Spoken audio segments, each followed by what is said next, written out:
Hi, welcome to Live Like an Athlete. There's a cost and a benefit for every exercise that you do. Right now I'm working quad, glutes, and hamstrings doing what's called a half squat. Some people try to go too far down so that they can keep on going like this.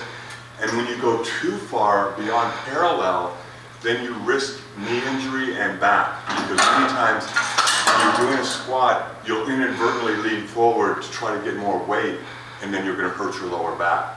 Or if you try to go too far down below parallel, then as you're coming up, if there's any torsion at all, you can tear your cartilage and sometimes actually do ligament damage as well. So squats, parallel is the key, head up, chest out, stomach in. Okay?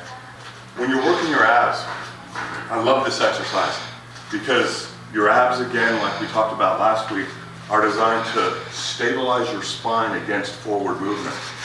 So what this exercise does is it contracts your abs as you're leaning forward and as I'm resisting the weight on the way back.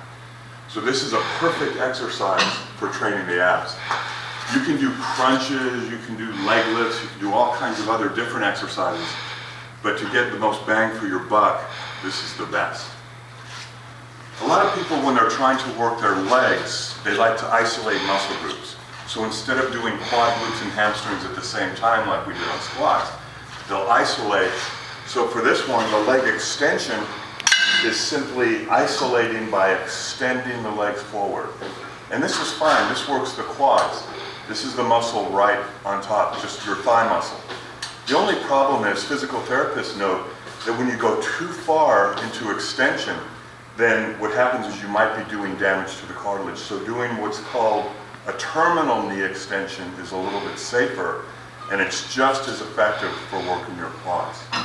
When you're working your hamstrings, I'll see a lot of folks when they do this exercise, what they'll do is they pull their toes back into what's called dorsiflexion. When they do that, the calf muscles are also doing a lot of the work. So instead of working their hamstrings, they're doing a lot of the work with their calves. So instead, relax your ankles or plantar flex your ankles. And so now it's your hamstrings that are doing everything. All right, so remember, cost versus benefit. You want to stay safe weight training for your entire life. Thanks for joining us for Live Like an Athlete. We'll see you next week.